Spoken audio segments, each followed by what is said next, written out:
Happy Friday! The real deal. So yesterday I went to check my mail, my business email mailbox, which I check twice a year. It's always just full of a bunch of crap, and I end up throwing away all these, get your insurance through us, all that stuff, right? Well, I'm just sitting there sorting out credit card offers and all this stuff and just throwing them away. And then I throw this one away, and I just kind of get this gut feeling like, whoa, wait a second, what was that? I had nothing on it, didn't have any information on the front.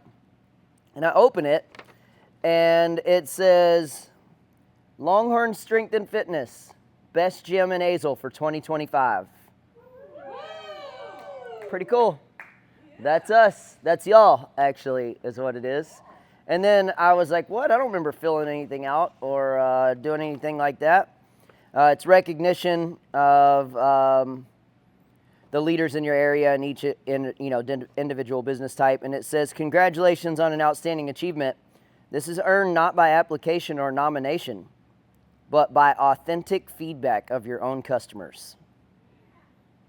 Pretty good. And it comes out of like Google and all the other stuff like that. So thank you guys. We appreciate that. That's all you. Pretty cool thing. Yeah. You're part of it.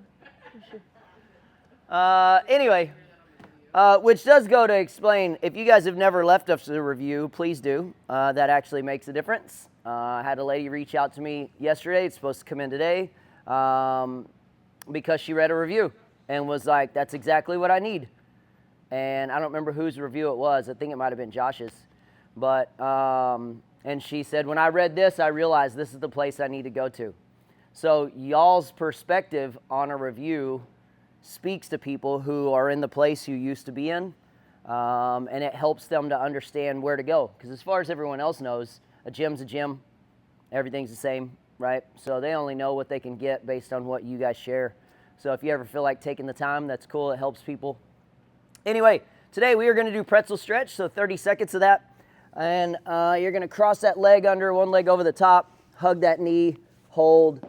Let everything stretch out. Try and get both sides of your glutes to the ground if you can. We're going to do PVC pass-throughs. So you're going to take a PVC pipe, go nice and wide, and you're going to work this up and around and make it all the way over if you can. And if that's easy for you, just narrow your grip a little bit, and that'll give you more of a stretch. Just try to keep your shoulder blades down so that you're not doing like a thing like this. Right? We want to open this up and go all the way around while both shoulders stay down. Then we're going to do this new activation drill that I call curl crunches. You're going to lay on your back. You're going to put your feet on the ground. Later on, I'm going to have you guys start using a band to do this. We'll put a band around the rig, and you'll put it around your heels, and you're going to curl your heels towards your butt and press your lower back down. And you're going to try to keep your lower back down and just do 10 slow crunches. But the goal is to pull your foot along the ground. We don't really want the feet moving, but when you try to pull, you activate your hamstring. When you activate your hamstring, you will neutralize your pelvis and then do your crunches. And we are now activating the abdominal muscles while the pelvis is in a good position and the hamstrings are active, which will then help put your hips in a better position for the things we're about to go do later. So we're calling this one curl crunches. So just a little bit of pressure trying to curl your foot and then 10 crunches. Then we got the banded chest pulls and face pulls and the prone PVC presses, just like we've been doing for the last several days. Then we're going to go into some back squats. Today there is no tempo to this. It's just normal standard back squat. We are going to do 4 reps. And we're going to do those 4 reps every 90 seconds. We're going to do 10 rounds of that. That's a lot of reps, so be smart with your weight loading. But what I want to focus on today is helping you to understand the positions that we are striving for. So I'm going to use this little bucket here as a visual. This is your hips. So when I'm facing this way, The bucket needs to be level. Imagine it's totally full of water. This is an anterior pelvic tilt, but water is now spilling out. This is a posterior pelvic tilt. When you get this way, which is where most people are, when you get this way, your hip flexor psoas complex has now gotten shorter, your quadriceps have gotten shorter and tighter, and it pulls you like this, which puts extra loading on that lower back, and it also makes it really hard for you to keep your chest up when you squat because your spine comes out of this bucket. So if this is your spine when the bucket's neutral, you can stay like this, but as this goes here, your spine has to either bend to get your head back up, or you end up doing this squat because your pelvis is now facing this way instead of this way. Does that make sense? So when we teach belt buckle up, that's what we're trying to do, is get you to neutralize that pelvis so that when you squat all the way up and down, you are using a balanced amount of leg muscles, as opposed to if you just go here, you're almost all hamstring, very little quad. Where like if you're posterior tilt, you're all quad and no hamstring. It's good to develop both, right? But this, your pelvis, your hips have to be neutral to evenly use the muscles on the front side and the back side. So it's something you guys are gonna have to think about, and I'm gonna come by while you guys are squatting, and I'm gonna let you know whether you're anterior or posterior. So I'm gonna tell you, tuck your belt buckle, dump your belt buckle, whatever it is that you need to do. Anyway, so the way I want you to think about your squats today is I want you to use this kind of as a checklist, and you're gonna work on the things that you can manage in your mind while you're also squatting. Number one is foot position. That's something you're gonna set and then not change. And then you just wanna make sure that you keep the pressure in the middle of your foot. If it's all toes, you're gonna get to your knees and you're gonna lose a lot of hamstring glute power, which is what people who normally have a posterior tilt do, is they tend to go here. Now they can stay upright, but they have no hamstrings going.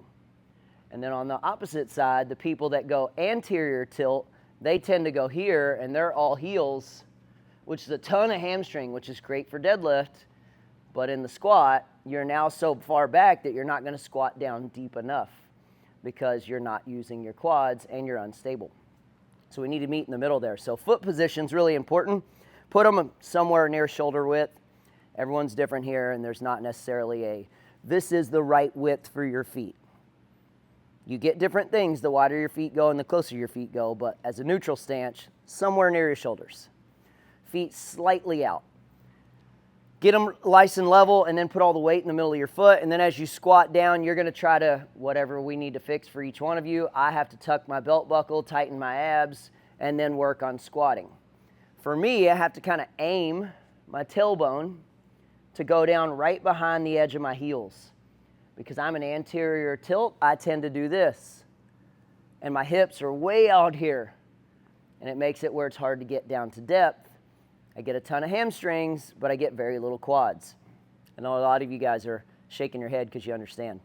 So the next thing we're going to try to correct is chest position, but however, if we have fixed the feet and we have fixed the hips, we have already started to fix the chest position. But the chest position ideally is going to be upright. So if you visualize you have a mirror in front of you with a logo on the front, you should be able to see or read the logo at the bottom. If your logo is pointing towards the ground at the bottom, you have gone into anterior tilt. You have now tilted your chest down to the ground. You are losing stability and you are losing power. Anytime you lose stability, you're increasing the load on one set of muscles and you're decreasing it on another. So when the chest goes to the ground, the lower back takes on more load. The abs are not working as much. The pelvis has shifted. Now your hamstrings are overloaded and your quads are underloaded, right? So your chest position kind of tells you what's going on in your squat. And the way you fix it is you start with the feet, then the hips. You work your way through it. Then you think about your head position. Keeping your head up helps. Elbow position is a little bit different for every person, but playing around with where your elbows are or how wide your grip is, those things can help you to get into a better position. I personally will grip super close and like wedge myself in there so my hands can't go any closer because they're basically under the bar. And that helps me to stay upright because my struggle is not going into too much extension. I want to dump the pelvis because that's just the way I always grew up, and I've always had to work on fixing that because that's my imbalance. My abs get stretched, my back gets tight when I get under load, and then I fall into those little positions I was talking about. So anyway, we're going to work on trying to correct the squat position for each one of us. So I would recommend that you spend several rounds just really focusing on the positions you're in from the top all the way down and back up. And if you work on correcting these things now, by the time we get to April, you're going to have a much better squat and most likely be able to squat more weight for more reps with less oddball soreness after a leg day, right? You shouldn't come in after a squat day and be like, my quads are blown out, and you feel no hamstring. You shouldn't come in and be like, my hamstrings are wrecked, and you feel no quads.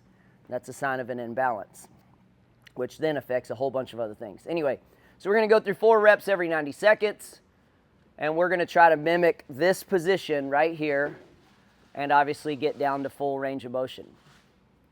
Right now, full range of motion is not the priority. The priority is the right position, and then eventually you work that down to full range of motion. So then we're going to go into a 10-9-8, so it goes all the way down to 1. So you're going to do 10 of everything, 9 of everything, work your way down until your last set is 1-1-1. You're going to do a push-up, or on round 1 you got 10 push-ups. RX and comp are exactly the same except for comp is with a vest. RX, you got push-ups. Burn, you got knee push-ups. Then you have walking lunges, and this is 1, 2, right? So on that 10, it's really 5 reps on each leg. On odd rounds, let your OCD brain relax for a second. Just on the next odd round, start with the other leg. You'll end up even at the end. But walking lunges for your 10, and then calories on whatever. Jump on a bike, jump on a rower, jump on a ski erg, your choice. Just knock out your 10 calories on one of those machines, and then come back over and start with the round of 9. Do the same thing, 8 all the way down to 1-1-1, check the clock. Any questions on any of that? Sweet, let's get after it. We got 4 minutes of cardio. We'll get loose, we'll try to activate some stuff, and then we'll improve our squat.